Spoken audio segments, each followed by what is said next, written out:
Purdue will head back to North Carolina for 4 more games against Akron this weekend after taking a split against NJIT last weekend. Kyle Charters for this week in Purdue baseball, along with the head baseball coach Greg Goff and Purdue SID Ben Turner. Good weekend, Greg. You split with a good NJIT team. I think you can't say enough about the product that they brought to the field. You have to feel happy about the split, probably wanting to do a little bit more. Right. But through the first couple of weekends of the season, you got to feel pretty good about where you are. I do, Kyle. I really do. We've played some really good games, and we've come up short a couple of times, but I feel like we are making progress. When a 4-game series goes down, it's a lot. It's a lot on the pitching staff. It's a lot with your team. And so those are things I think will prepare us as we get to a 3-game series here in a couple of weeks and so forth as we get ready for conference play as well. There's been no shortage of excitement in games down there at Ting Stadium in the first couple of years that you've played those events, to say the least. Another one on Friday night, you get, I think, the 5th walk-off in 11 games there that you played over the last couple of years. Sort of set you up for the weekend, but it's been exciting baseball, and I think they provided a good set of competition for you this weekend too. Oh, there's no doubt. And when we scheduled them, we knew they had the conference player of the year, the conference pitcher of the year, and things. And that's only going to get us better. I thought their offense again was very aggressive like ours, and did some really good things, and had some quality hitters, and just going to give us an opportunity to prepare ourselves for what we need to be ready for as we get ready for Big Ten play. Those comeback wins are fun to watch, and we had a lot of excitement, as Kyle said, into the 9th inning multiple times over that series. Meanwhile, Cooper Kornblum ends up 8 for 17 in the series, hits safely in all 4 games, had 3 hits in both wins, just a rock in that 2-hole for you. And we also saw him briefly in center field for the first time. Yeah, we did. He can do that if we need him to. But he had a tremendous weekend, Ben. I mean, you saw him. He was able to hit the ball to all fields and hit with 2 strikes. And so, I just really, again, can't say enough about Cooper and what he brings to our program, the stability that he has, and just he's just a ball player. And I just so much enjoy him every day and have an opportunity to coach him. Joe Stevens feels like, to me, perhaps the most pleasant surprise in some ways. Third base felt like kind of a question mark going into this season. Troy Viola was such a rock there as a grad transfer last season, and especially defensively. Right. And going into this year, it was like, okay, well, who's going to play third? Who can you find the combination of enough defense and enough hitting to do what Troy did for us last year? Right. And here's Joe, the Aussie, man, batting 300, had a 5 for 14 weekend, only 1 strikeout, and he made a web gem to rob a double. So best of both worlds. I don't think people understand the play that he made this weekend. We were up by 1 with a guy at first base with 1 out, and that diving play that he made down the third baseline. If he doesn't make that play, that game is tied, and the go-ahead run is either at second or third. That, to me, was the momentum of that game. And, he's able to knock it down and throw the guy out at first base, and then we end up getting out of the inning without a run scored and kept the lead, and then we were able to extend it from there. But, Joe, again, is another guy that we brought in, and I think he's been a very good surprise for us. You never know when those guys get here. Troy was such an asset for us last year at third base, and, Joe has played really well so far to this point. In those 4-game weekends, you never know for sure how the bullpen is going to hold up, but you guys had some great performances again out of the bullpen. I think the ERA 2.5 held the opponents to 215 batting average. Right. You've had several guys in there. Davis Pratt came back and had a good weekend after struggling with his command a little bit the weekend before. Kyle Iwinski continues to pitch well. Aaron Suval, who we'll talk to a little bit later on today, has pitched well.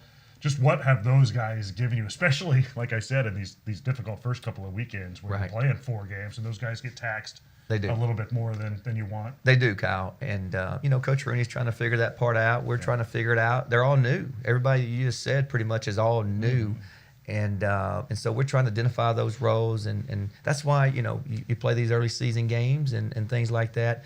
I'm so happy the way Davis Pratt responded. Command was a little bit of an issue the first weekend, and then this weekend threw really well. What we've been seeing. And I can't say enough about Aaron Suval for him to come in. Again, kind of the game on the line there. First and third, the guys hit 2 home runs with 1 out, and he sinks a fastball and gets a 6-4 through double play to get us off the field. in that game that we won. So, again, our bullpen I think is continuing to get better. Kyle Lewinsky's another guy. He's been a rock for us and been very solid. So, those are the things that, as we go into those 3-game series, you'll see those guys pitching more and more, and helps us out tremendously. Another guy that has been solid for you has been a starting role. That's been Jonathan Blackwell. Pitched another quality outing in a Game 3 victory. He's been great in his first couple of starts, and maybe that newcomer to the rotation has been a quality one. He has. Jonathan's really worked hard. Pitched mostly out of the bullpen at Coastal the last couple of years. And, he has did a tremendous job for us. And really kind of those swing games that he's pitched in, we needed some wins. Maybe the series were even or whatever. And he was gone out there and just pounded the zone. And his strikeouts has been up too. So he's did really, really well so far for us. Situational numbers were good again, 316 with runners in scoring position, 9 2-out RBIs, 7 for 9 with a man on third and less than 2 outs, getting that man in. That's pretty good over the course of 4 games. Yeah. However, against left-handed pitching, work to do, 4 for 37. Now, their 3 best pitchers were clearly left-handed all weekend. How much of that was due to their strength being left-handed? How much of it needs to be better adjustments against left-handers? Well, we got to be better. We're going to face left-handed pitching all year, and we got one on Friday night against Akron. It's really good, 3-pitch mix guy. We're going to have to make some adjustments off of lefties, and do a better job with it. But again, I don't want to take anything away from their guys. We knew the guy that threw the second game on Friday, was going to be really good. And he was really good, and their relievers were really good. I think it has to do with a couple of things. Our approach hasn't been great, but I think those guys threw well, and they pounded the zone, man. And they if you don't walk guys, you don't make errors, it's hard to score early in the year, because the offense is just that, a little bit behind. Yeah, certainly, when teams give you those opportunities, you've been good at taking advantage of them, whether they're free passes, errors, or whatever.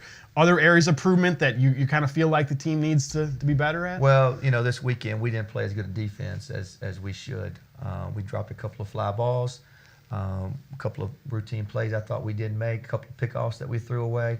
I think we ended up making 8 or 9 errors in 4 games. That's not what we do.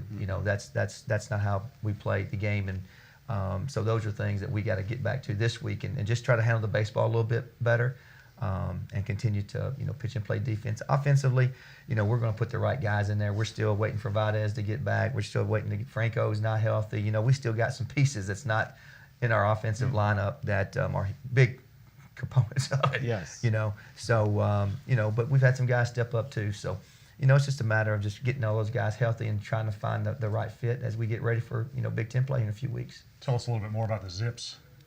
Akron, they're going to throw, they have a couple of different left-handers. It's a great week for us because we're going to have to work on some of those things, and then we're going to have a chance to see those guys this weekend. So, we're excited about an opportunity going back over to North Carolina and playing those guys. They've scored some runs, They got 4 or 5 left-hand hitters in their lineup that can go out of the park. So we're going to have to play well this weekend. We need quality starts. The games that we haven't won are the games that the starters haven't lasted 2 or 3 innings. We got to get better starts. And I know it's 4 games and stuff like that, but we got to get better starts out of those guys so it won't tax our bullpen so much. Best of luck this weekend. Let's get it done. Let's get it done. Thank you. That's Purdue coach Greg Goff, his team getting set to go back to North Carolina to take on Akron this weekend. Let's take a quick break. We'll come back with Aaron Suval, relief pitcher. We'll do that coming up next on This Week in Purdue Baseball. Welcome back to This Week in Purdue Baseball. Kyle with Ben, and happy to bring in relief pitcher Aaron Suval, who comes off an excellent weekend down in North Carolina. You become the rare pitcher who gets a victory on day 1 of the series and a save on day 2. Pretty impressive work again this weekend. And it comes in a weekend where you split a series. You have to feel good about that. And you'll head back down there again this week. Yeah, no. It was definitely good splitting. I mean, it was all right. We definitely wanted to win the series, but splitting was good. But yeah, it definitely felt really good getting a win and then a save the next day.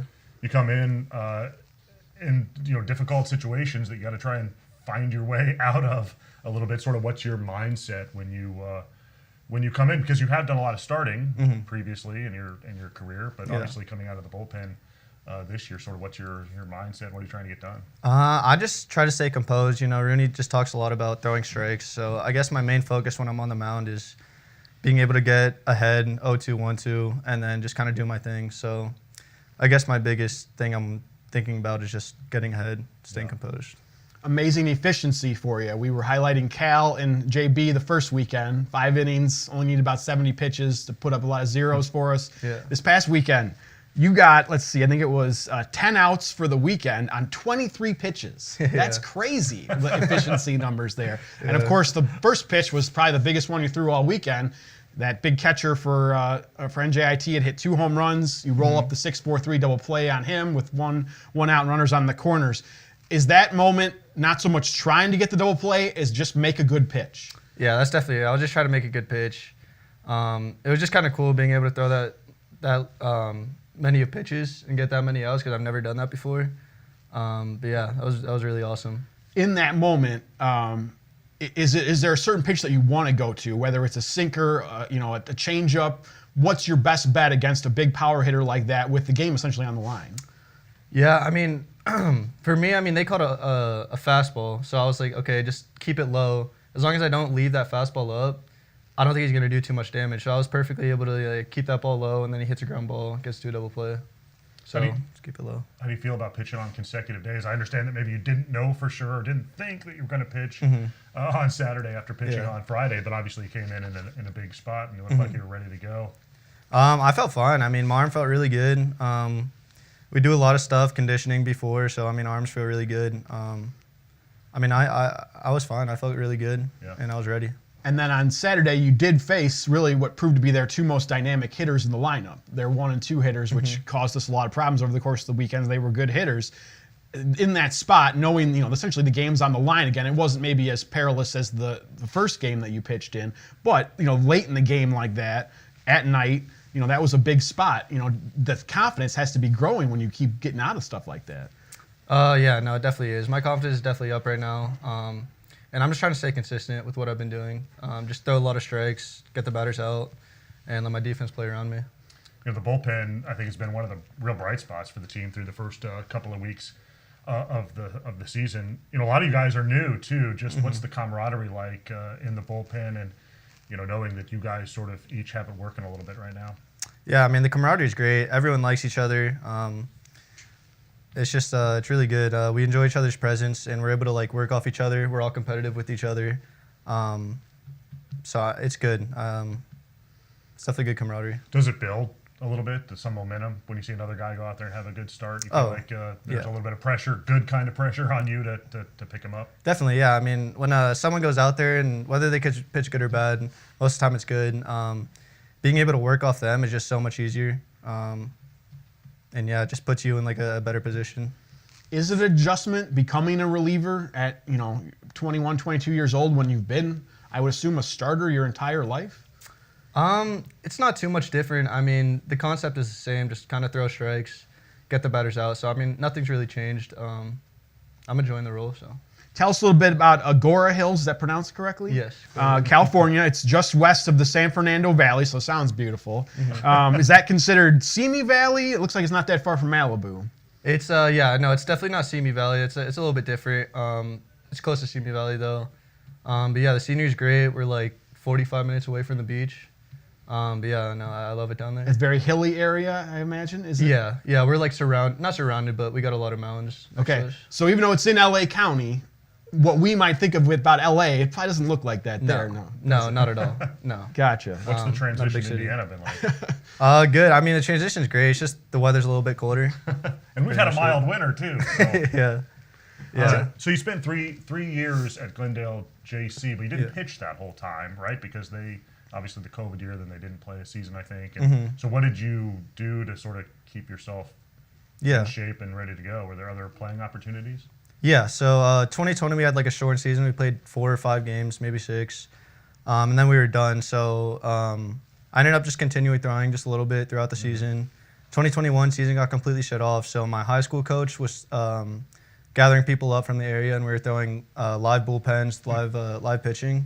So I was doing that for 2021, and then this summer going into 2022, I played summer with the Sabre Dogs, which is in North Dakota, team in North Dakota. And then that's how I pretty much got most of my throwing in. Yeah. And then, yeah. Like many guys in high school, you were a two-way guy, league MVP as a senior. I think you actually started that way at Glendale as well. You got some at-bats early on. Yeah, no, I mean, I've been a two-way my whole entire career up until this point. Yeah, I really enjoy hitting. But What position did you play? I played outfield, center field. Okay, nice. Yeah. So do you miss it a little bit? Do you look forward to a pitcher's BP if you guys earn one? Yeah. It takes a shutout, I think I heard. Yeah, definitely. No, I'm really looking forward to pitcher's BP whenever that is. Meanwhile, do you ever get hung with a loss? Doesn't feel like it. You're gonna jinx him here. Well, we gotta talk about this because he's 2-0 with a save now in 3 appearances at Purdue. I have him 6-0 at Glendale in 2022 and 10-0 as a senior at Agora in 2019. Yeah. So that's quite the streak there. I'm sure there was probably one at some point along the way, but I mean that's a good sign that when you take the mound, the team probably is going to win. You take pride in that. Yeah. I mean, I don't really think about it too much. I just kind of try to do my best. Yeah, and analytics tell us that the pitcher win-loss record is the most overrated thing in baseball statistics. So I'm not going to dwell too much on it, but I just think that's pretty impressive that there's a lot of goose eggs on the right side of the win-loss column. Yeah. Pitchers love to see that, I imagine. So Akron this weekend, what kind of things do you guys want to get done as a team to maybe bounce from the split to taking a series again? Sure. I mean, definitely both on the defense, pitching, and offense, we can all get better with that. Yeah. As far as like the pitchers, I can speak for the pitchers. We definitely just want to stay consistent because we threw a lot of strikes this weekend, so we want to stay consistent doing that. So yeah, we're just kind of like taking it one step at a time. Just try to win the series. We close things out with the personal preferences segment. We're just looking to learn more about you, Aaron. There are no wrong answers. Just tell us what you like here. But you do got to pick a number between 1 and 29 this week. What do you got? I'll do 11. 11. A band or musical artist you'd love to see play Purdue? Ooh. I have to go Pat Travers. It's me and my dad's favorite band. Okay, tell us a bit more about them. Pat Travers is a rock band, big in my dad's area when rock was big. And yeah, just a great music group. All right, between 1 and 29, don't pick 11. 27. 27. Favorite thing about Alexander Field? Just the environment around it. You got the trees in the back. The field itself is beautiful, and then like the stands are nice. So the atmosphere, environment, I say all that. Had you ever pitched on an all-turf mound before this past weekend in Holly Springs? I want to say I have, but I can't think of an exact time I did. But I feel like I have. They are becoming more commonplace, and part of the reason I bring that up is we're proud of the full natural grass surface at Alexander. Yeah. I imagine that most of the fields in SoCal are like that. Yeah. So that has to be at least one small slice of home for you. Yeah, no, definitely. Yeah. All right, last one here. Between 1 and 29, don't pick 11, don't pick 27. 7. 7. Current MLB hitter you'd most like to face? Bryce Harper. Nice choice. Any particular reason why? Just my favorite player. I'd want Okay. to see if I could get him out. Yeah. Well, he had quite the run as the Phillies went to the World Series this past fall. I'm sure that was pretty exciting for you. Yeah, no, that was pretty cool. Fortunately, he's hurt right now, but that was cool last year. That is an interesting thing with the Tommy John and the hitters, how it's going to impact their comeback. So. Yeah, no, it's interesting for sure. Hey, Aaron, appreciate the time.